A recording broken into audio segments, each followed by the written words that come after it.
Hi, and welcome to our book presentation. My book club and I have been reading and discussing the book, Influencer Marketing for Brands, What YouTube and Instagram Can Teach You About the Future of Digital Advertising by Erin Levine. My book club consists of Marissa, Rachel, Anna, Stephanie, and myself, Alexis. And today we are going to be making a few connections between the book and our course, as well as an overall summary of the book, and a recommendation that we want to give to you based on what we have read in the book and our course. Now, I'm going to be starting with a connection between our book and the course of advertising as a whole.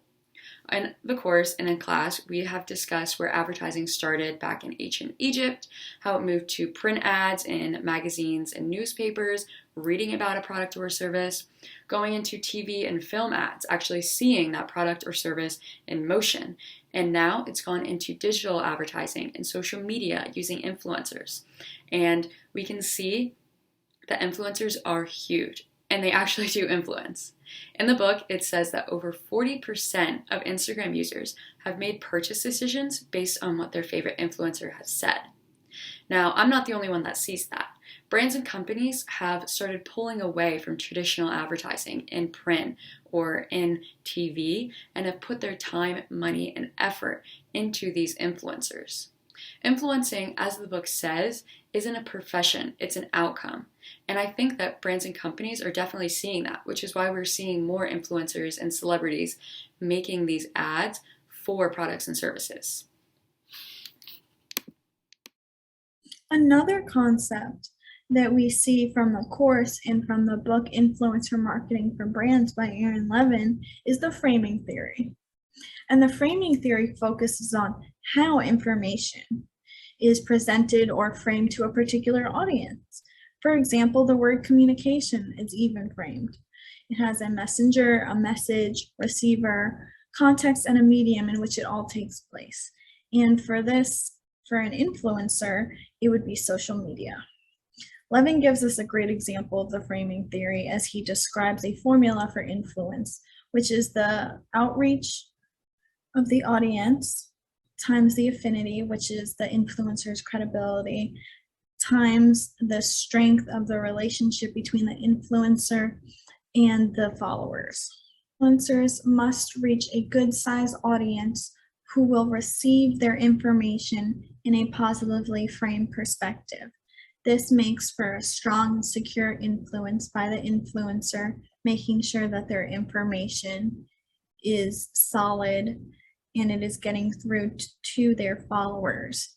And this also leads to safer decisions that will be made by them about the particular item or whatever the influencer is trying to show. So this shows us that communication used clearly and properly to get a more positive outreach is a crucial step in influencing and marketing anything effectively. Another connection that we were able to make was in chapter 3 of the book. We were able to make a connection between the idea from the book that social media influencers are more likely to be innovators and early adopters, and the theory development concept, the diffusions of innovations theory, which was formed by Everett Rogers, which is from the limited effects era in module 3.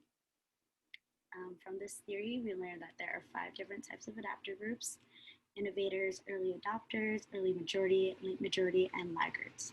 And these groups are categorized by the time it takes each group to adapt to a given innovation or new behavior. 2 of those groups being innovators and early adopters. Innovators are considered risk takers and will try the invention almost immediately after learning about it. And the early adopters are considered trendsetters, which according to Rogers, which is the highest degree of opinion leadership. But they do need an ideal judgment before they put their stamp of approval on a new idea. In the book, in 2019, researchers conducted a study where 2,000 plus influencers with an average of 75,000 followers on Instagram were asked the following questions. Compared to other people you know, how would you describe yourself? And they were 5 different options. Each of the 5 answers corresponds to an adopter category, where whichever the answer the influencer chooses puts them in a group. So it puts them in either an innovator group, early adopter group, early majority, late majority, and the laggards. From this study, it showed that 29% of influencers identified as innovators and 40% identified as early adopters.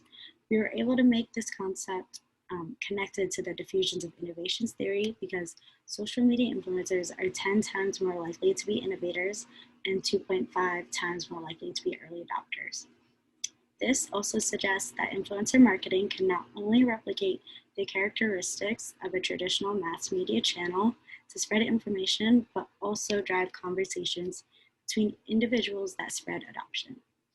This book is all about the new age of the digital marketing world and the great new success of the practice of influencing and how it is rapidly becoming a permanent staple tool in the field rather than a short-lived trend.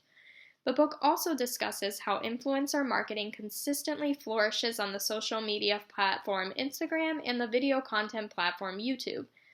Levin makes many diverse yet always relevant connections throughout the book that tie in with how influencing blossomed within the industry and different ways of how it consistently excels, making the concept very understandable. His personal experience in the field really shines through in these connections as he is always able to tie in different uses and examples of influencing. The book also goes into great detail of the intricate science and process of influencing. Levin introduces the 3-step formula for effective influencing campaigns and also explains how to go about getting the optimal results when paying for influencing services. Throughout the book, many of Levin's content connected seamlessly with course concepts and models we have learned throughout this semester. Hi, my name is Marissa, and I'm going to be talking about the overall recommendation for our book. We decided to read Influencer Marketing for Brands by Erin Levine. We weren't able to find it for free anywhere, but it was available on Amazon for pretty cheap, I believe less than $20. The book itself is only 8 chapters long, so it wasn't too hard of a read. It also did have a lot of graphics in it that made it a lot easier to understand the written information. The content itself was very interesting. It focuses mainly on YouTube and Instagram content and breaks down strategies and processes for how that content is created, what kind of content you want to be creating on those platforms, and then ultimately how to market it. It also talks a lot about different types of goals you want to have with the different platforms, and then ultimately what you want your audience to expect from your content. The 2 main concepts from the class that I felt resonated really well with this book were the diffusion of innovations theory and the persuasion knowledge model. Overall, I wouldn't really make any improvements to the book. There were a couple of things that I wish that they had elaborated on just a little bit, especially with the whole influencer and brand dynamic. I wish that there was a little bit more of an explanation on that. But as far as the rest of the content in the book, it was really great information and it was really easy to understand. I think if you're someone that's aspiring to be an influencer or aspiring to work with influencer marketing, it's a great book to read and it houses a lot of great information. So yeah, 10 out of 10 recommend.